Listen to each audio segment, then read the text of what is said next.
पाकिस्तान का जो मौजूदा IMF का प्रोग्राम है उसकी मियाद जो है सितंबर 2027 में ख़त्म हो जाएगी, यानी कि 2027 में।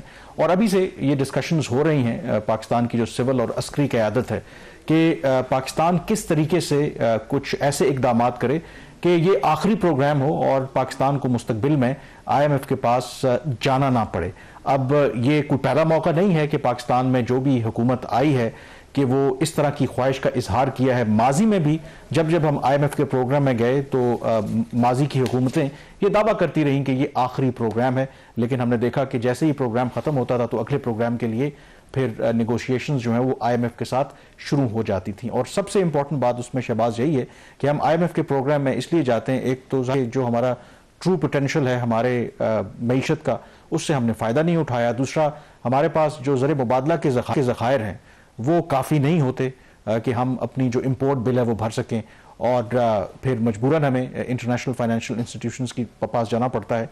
तो ये जो एक दफ़ा फिर डिबेट हुई है और गालिबन हाल ही में सिविल और जो मिलिट्री की आदत है यानी कि प्राइम मिनिस्टर और फील्ड मार्शल को ब्रीफिंग भी दी गई है, और उसमें एक नुक्ता यही था कि क्या वाकई हम IMF से ये प्रोग्राम ख़त्म होने के बाद जान छुड़ा सकते हैं।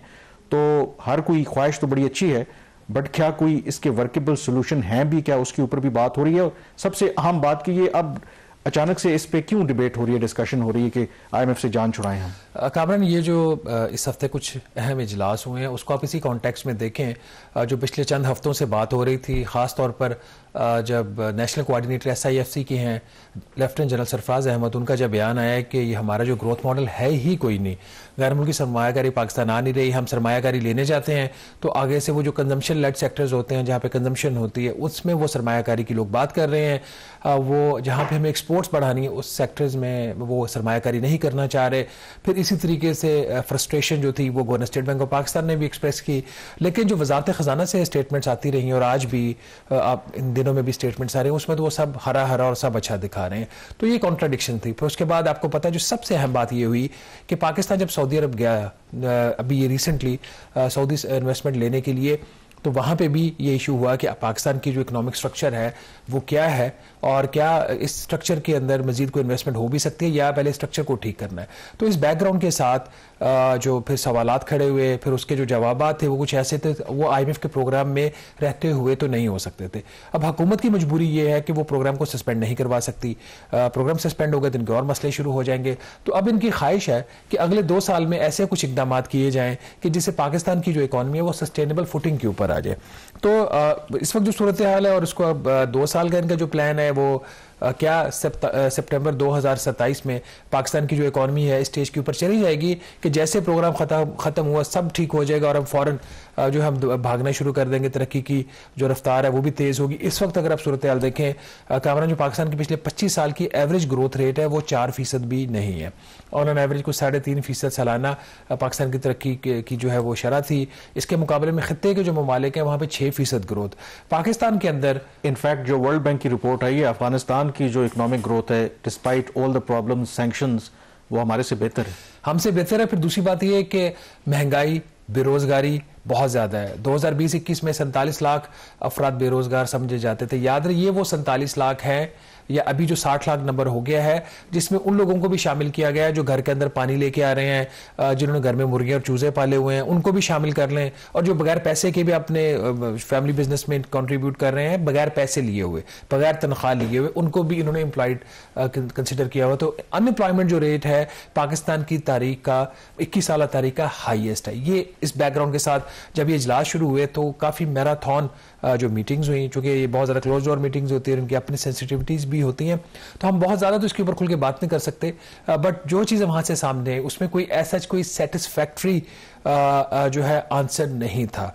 हमने इसके ऊपर 2 खबरें की, पहले सोर्सेज से खबर की, कल फिर एहसन इकबाल जो प्लानिंग मिनिस्टर हैं जिनकी मिनिस्ट्री ने एक उड़ान पाकिस्तान के नाम से प्रोग्राम बनाया हुआ है जिसके अंदर गवर्नमेंट की जिसको अभी तक गवर्नमेंट में भी उस तरीके से ऑन नहीं किया जा रहा था। स्टीफन डरकन का जो प्लान था उसको ज़्यादा अहमियत दी जा रही थी। तो जब ये चीज़ें सामने आई तो फिर नतीजा क्या निकला? नतीजा ये निकला कि पाकिस्तान इन हालात में अगर जो अभी चल रहा है, जो पाकिस्तान की इकोनॉमिक पॉलिसीज़ हैं, इन इकोनॉमिक पॉलिसीज़ के साथ पाकिस्तान को एक और IMF का प्रोग्राम लेना पड़ेगा। तो अगर आपने वो बचना है नया प्रोग्राम लेने से, जो इस वक्त लगता है ऐसे है कि प्राइम मिनिस्टर की भी डिज़ायर है, मिलिट्री इस्टेब्लिशमेंट की भी डिज़ायर है कि हम IMF के प्रोग्राम में रहते हुए इकॉनमी को नहीं चला सकते, गुर्बत नहीं ख़त्म कर सकते या कम कर सकते, बेरोज़गारी में जो है वो कमी नहीं ला सकते, तो फिर IMF से आप जान छुड़ाओ, अपनी पॉलिसीज को ठीक करो। कामरान, जो इसके 3-4 बड़ी चीजें अगर हम कर लें, अगर हम नाज़रीन को पहले एक एक करके बता दें, और क्या ये हो भी सकती हैं, ये आप खुद असेस कर लीजिएगा। सबसे बड़ी बात, और ये एहसन इकबाल जो planning minister on the record की, कि पाकिस्तान को अपनी जो बरामदात हैं, एक्सपोर्ट्स हैं, उसको 63 अरब डॉलर तक बढ़ाना होगा अगले 4 साल में। इस वक्त जो पाकिस्तान की एक्सपोर्ट्स हैं, जो पिछला साल खत्म हुआ है 32 अरब डॉलर की, अब 32 अरब डॉलर से आपने 63 अरब डॉलर पे जाना है, तो जो आपको इसमें क्वांटम चाहिए इंक्रीज का, वो ऑलमोस्ट 100% बन जाता है। क्या पाकिस्तान 4 साल में अपनी बरामदात में 100% इजाफा कर सकता है? और इस इजाफे को हासिल करने के लिए हर साल एक्सपोर्ट्स में 8 अरब डॉलर इजाफा चाहिए। लेकिन अगर आप पहले 5 माह की सूरत हाल देख लें इस माली साल में, तो हमारी जो एक्सपोर्ट्स हैं उसमें 6% कमी हुई है, तकरीबन 920 मिलियन डॉलर की। अब आ जाते हैं दूसरा जो एक बड़ा ही एक कैची नंबर है कि 2035 तक पाकिस्तान को 200 अरब डॉलर की सरमायाकारी चाहिए। याद रहे, पाकिस्तान की इकोनॉमी का साइज इस वक्त 410 अरब डॉलर है, और ये जो एहसन इकबाल साहब का प्लान है उसके मुताबिक अगले 10 साल में 200 अरब डॉलर तक आपको सालाना सरमायाकारी को लेके जाना, और इसमें उनके ख्याल में उनका जो प्लान है 150 अरब डॉलर इसमें प्राइवेट सेक्टर जो है वो इंजेक्ट करेगा। अब ये दूसरा उनका नंबर है। तीसरा नंबर और भी कैची है, वो ये है कि पाकिस्तान के जो गैर मुल्की ज़रमाबादला के ज़खायर हैं उसको बढ़ाकर अभी जो 14.5 अरब डॉलर है उसको 4 साल में 30 अरब डॉलर लेके जाना। क्या ये हो सकता है? ये सबसे बड़ा सवाल है। अगर ये नहीं हो सकता तो फिर आपको IMF में जाना, और फिर रेमिटेंसेस जो अभी हमारी 38-40 अरब डॉलर के आसपास है, उसको 46 अरब डॉलर के पास लेके जाना, जो लगता है शायद हो जाए। रेमिटेंस का इशू नहीं है। जो इससे एक और जो चीज़ जुड़ी हुई है, IMF का प्रोग्राम खत्म हो गया, हमारी इकॉनमी नहीं ग्रो कर रही, स्टेबलाइजेशन के फेज में रहती है 2027 तक, तो यहां से आपने ग्रोथ करवानी, और जब ग्रोथ करवानी तो फिर क्या होता है, फिर एक छोटा सा पटाखा पड़ता है करंट अकाउंट का। करंट अकाउंट के ऊपर क्या एस्टीमेट्स है इनके? कामरान के जो करंट अकाउंट की एस्टीमेट्स है, अगर आप इनको देख लीजिए कि जब IMF का प्रोग्राम खत्म होगा, जो इनकी असेसमेंट है प्लानिंग की, पाकिस्तान का जो करंट अकाउंट का खसारा है वो 0.2% या हार्डली कोई 1 अरब डॉलर के करीब होगा। तो उन्होंने कहा जी फिर 2029 में यही खसारा जो हो जाएगा वो 10 अरब डॉलर से जायद हो जाएगा, जो पाकिस्तान की इकोनॉमी के साइज के 2% के बराबर होगा। 10 अरब डॉलर 2029 में। तो पहले साल 2028 में इन्होंने कहा 5.5 अरब डॉलर का, फिर 3.5 अरब डॉलर की, इस तरह मिला के कोई फिर ये इंक्रीज करते करते 10 अरब डॉलर पे चला जाएगा। अब उन्होंने 10 अरब डॉलर का आपका खसारा हो जाता है, आपने IMF का प्रोग्राम में आप है नहीं, तो आपने इसको बचना कैसे? उसके लिए उन्होंने फिर 2 तजावीज़ दी। ये सारी चीज़ें मैं इसलिए बता रहा हूँ कि ख्वाहिशात क्या है, प्लान्स क्या है, ताकि लोगों को पता चले। एक तजवीज़ उनकी ये कि ये जो ये खसारा इसको फिल करने के लिए और बाकी काम करने के लिए पाकिस्तान को 3 साल में इजाफी 12.5 अरब डॉलर के कर्जे नए चाहिए होंगे। तो अगर आपने कर्जे नहीं लेने, कर्जे लेने का मतलब आपको IMF के प्रोग्राम में जाना पड़ेगा, वर्ल्ड बैंक में जाना पड़ेगा। अगर आपने कर्जे नहीं लेने तो इस्लाहात करें, और इस्लाहात करके फिर क्या कहते हैं जी, आप 4 अरब डॉलर की गैर मुल्की सरमायाकारी ले आए, आप 3 से 4 अरब डॉलर की एक्सपोर्ट्स को बढ़ा लें, इसी तरीके से जो रेमिटेंसेज है उसमें 4 अरब डॉलर का इजाफा करके तो आप ये सरमायाकारी पूरी कर सकते। दूसरी चीज उन्होंने ये कहा कि चूंकि IMF का प्रोग्राम है, तो चीन, सऊदी अरब और मुत्तहिदा अरब अमारात पाकिस्तान के कुछ 14 अरब डॉलर के करीब जो शॉर्ट टर्म लोन्स हैं उसको हर साल एक्सटेंड किए जा रहे होंगे। इससे बचने के लिए, क्योंकि जब प्रोग्राम नहीं होगा तो फिर एक्सटेंशन भी मसला होगा, तो फिर आप इसकी एक लॉन्ग टर्म फाइनेंसिंग के मोड में चलें। तो ये है एक ओवरऑल उनका सांचा जो उन्होंने सामने रखा है। चलें, पूरी तफसील से आपने बता दिया है। अब आपने जो सरमायाकारी की बात की है, मैं आज ही रिपोर्ट देख रहा था, बल्कि किसी पाकिस्तान के बिजनेसमैन ने दावा किया है कि अब दुबई और UAE में जो पाकिस्तानी हैं उनकी जो प्रॉपर्टीज़ हैं जितनी उन्होंने ख़रीदी हैं, कुछ 100 अरब डॉलर से ज़्यादा की उनकी वैल्यू हो गई है। तो एक तो गवर्नमेंट ये कर सकती है, चलें उससे अगर आधा भी फिगर है, इनकरेज करे कि लोग वापस आके पाकिस्तान में सरमायाकारी करें।